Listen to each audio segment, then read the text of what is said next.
Good morning friend, the homely Bong চ্যানেলে আপনাদের স্বাগত নতুন একটি ভিডিও নিয়ে। এখন হচ্ছে সকাল 8টা। আমরা যাচ্ছি সবাই মিলে মায়াপুর বোনের গাড়িতে করে। এই চলেই যাচ্ছি রাস্তা। খুব সুন্দর একটা সকাল, আর কুয়াশায় একদম পরিপূর্ণ। একটু পরেই আমরা পৌঁছে যাব মায়াপুরে। পুরো কুয়াশা। মায়াপুরে গিয়ে একটুখানি রোদ দেখতে পেয়েছিলাম। এই যে মায়াপুর চলে এসেছি। ফার্স্টে এই বড় চূড়াটা, যেটা নতুন মন্দিরের, এখনও সেটা খোলা হয়নি আমি জানি। এখানে নেমে গেলাম। এবার যাবে ওর পুচকুর বাবা, আর মানে আমার বোনের বর, মানে দাদা, সে যাবে এখন খাবারের টিকিট করতে। তার আগে আমরা ছেলেপেলেকে খাইয়ে নিব।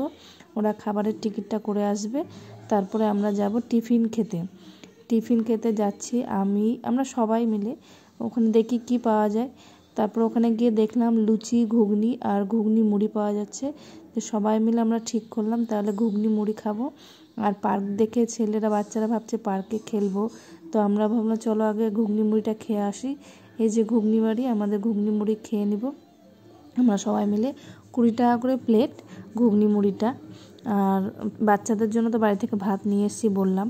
ঘুগনি মুড়ি খাওয়ার পরে বাচ্চারা বলছে আখের রস খাবো। এই যে আখের রস খাওয়ানোর পরে মায়াপুরে যে টিকাগুলো লাগানো হয়, তারা এবার ধরেছে আমাদেরকে। এবার সবাই মিলে আমরা টিকা লাগালাম। এর আগের বারও আমরা এসেছিলাম, কিন্তু উল্টো পথে, মানে উল্টো দিক দিয়ে ঢুকেছিলাম।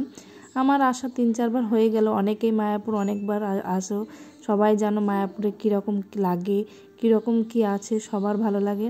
আর আমিও তাই চলে এলাম ওদেরকে নিয়ে। ওরা আগেও এসছে, কিন্তু ওদের সঙ্গে এবার ফার্স্ট ট্যুর। আর ওদেরকে জাম্পিং বলে ঢোকানো হয়ে গেছে, খেলা হয়ে গেল। এবার আমরা যাচ্ছি গোয়ালা দেখতে, মানে গোয়ালা কোন দিকে থাকে সেটা দেখতে। আর এটা হচ্ছে একটা খাবারের লাইন, প্রচুর লাইন।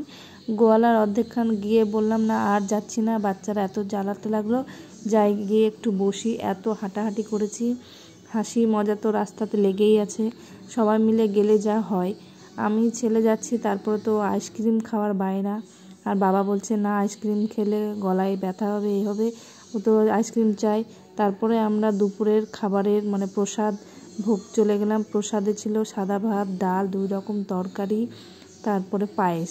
তারপরে বাড়ি আসার পথে ভাবলাম যে গাড়ি নিয়ে এসি, তাহলে চলো কৃষ্ণনগর মাদার্স হাট, যেটা সবার জানা, অনেক ফেমাস এটা।